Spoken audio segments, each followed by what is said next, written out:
Hello out there, my name's Anita and I work for the City of Newport doing planting and landscaping, and I am here today to talk about starting a garden.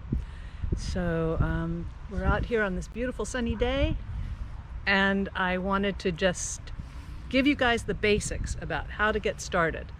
So if you want to do vegetables in your backyard or in your front yard, the very first thing you need to take into consideration is how much sunlight your plants are going to get. It's really important. Almost all vegetables need at least 6 hours of sunlight a day. So go out, observe your garden, observe where the sun is and how it moves through the day. And if you have a compass, you can get a compass and you can actually see where north, south, and here on the coast we know where west is because it's where the ocean is, and east is opposite. So ideally you want to site your garden so that it gets the full advantage of the south sun, and we're seeing that right now. Here we are fortunate that we have raised beds to work in. When you have a raised bed, you can control the inputs and the conditions that your plants are growing in. You can import soil, you can add amendments and add compost and fertilizer, and you can make this nice fluffy, light soil that will hold air and water and not be a cold, waterlogged mud puddle.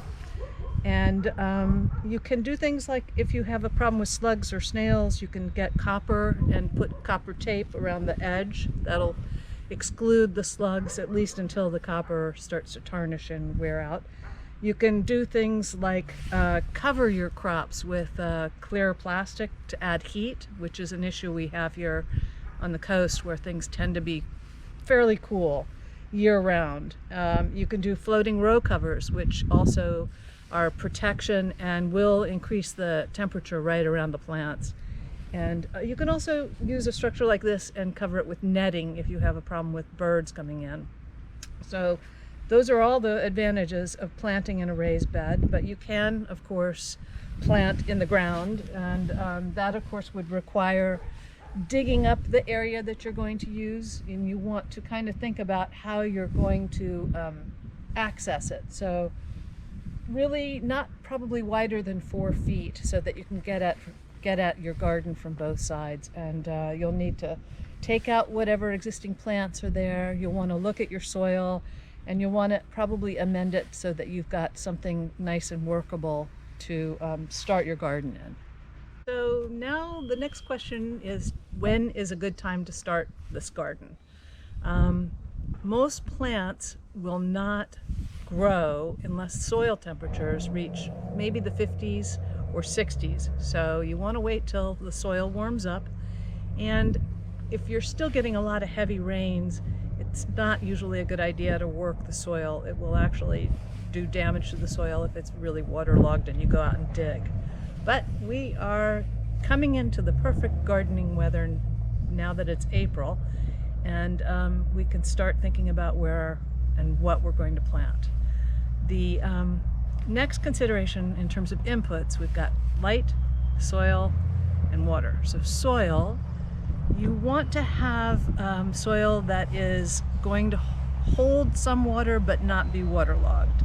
And one of the ways to kind of know what kind of soil you have is to look at the soil when you pick it up in your hand, squish it together.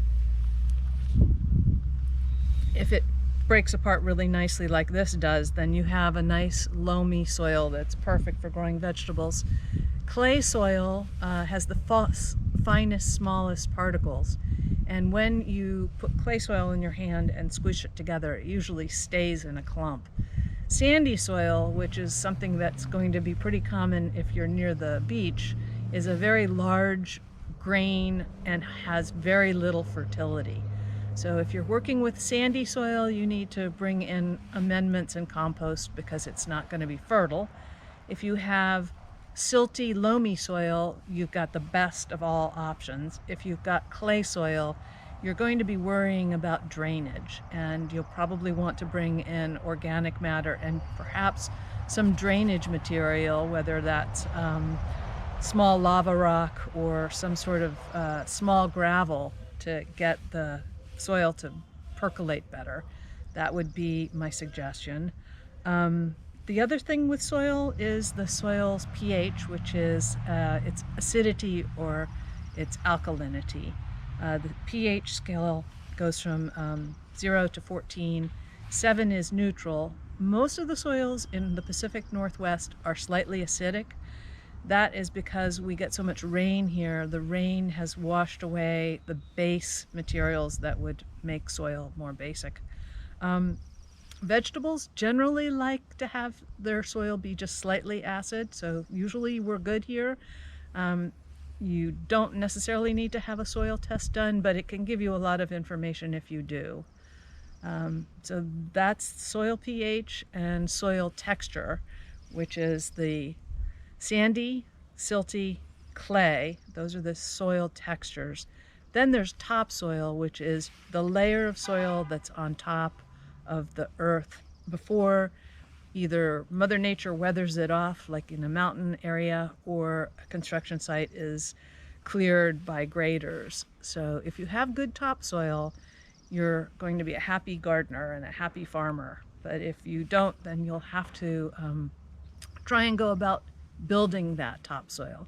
And the best way to do that is to bring in organic material, preferably composted organic material. This can be like wood products, leaves, sawdust, animal manure. One of the things that we have had in the past was that Thompson Sanitary, our sanitary pickup company here in Newport, would put compost out for people to pick up for free during the week of Earth Day, but this year we're not going to be seeing that.